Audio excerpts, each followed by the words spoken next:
নমস্কার বন্ধুরা, আশা কিচেনে আপনাদের সবাইকে জানাই স্বাগত। আশা করি আপনারা সবাই খুব ভালো আছেন। তো আজকে একদম একটু সিম্পল রান্না নিয়ে চলে এসেছি। আজকে হচ্ছে করবো বাঁধাকপি ভাজা। তো প্রথমে আমি দেখতে পেলাম কড়াইতে তেল দিয়ে একটু শুকনো লঙ্কা, তেজপাতা আর গোটা জিরে দিয়ে আলুগুলোকে ভালো করে ভেজে নিয়েছিলাম।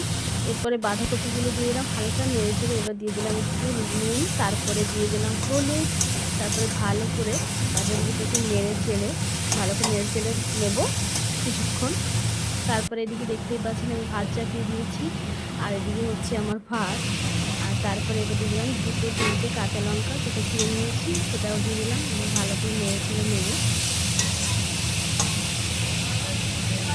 আর এবার আমি বেশ ভালো করে নাড়াচাড়ার পরে বেশ দেখুন ভালো করে ভাজা হয়ে গেছে।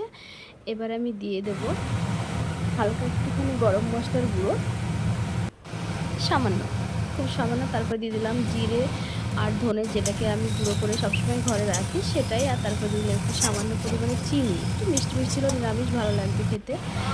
আর তারপরে দিলাম 1 চামচ মতো ঘি। আর ঘিটা দিয়ে বেশ নেড়ে চেড়ে ভালো করে মিশিয়ে নেব কিছুক্ষণ, জাস্ট 2-3 মিনিট ঢাকা দিয়ে রেখে দিলে একদম কমপ্লিট। আর আজকে কিন্তু আমার রান্না করতে একদম ভালো লাগছিল না, তবু রান্নাটা করলাম, ভালো আপনাদের সঙ্গে শেয়ার করি। তো ভালো লাগলে একটু লাইক, কমেন্ট আর কেমন হয়েছে অবশ্যই জানাবেন। তো টাটা।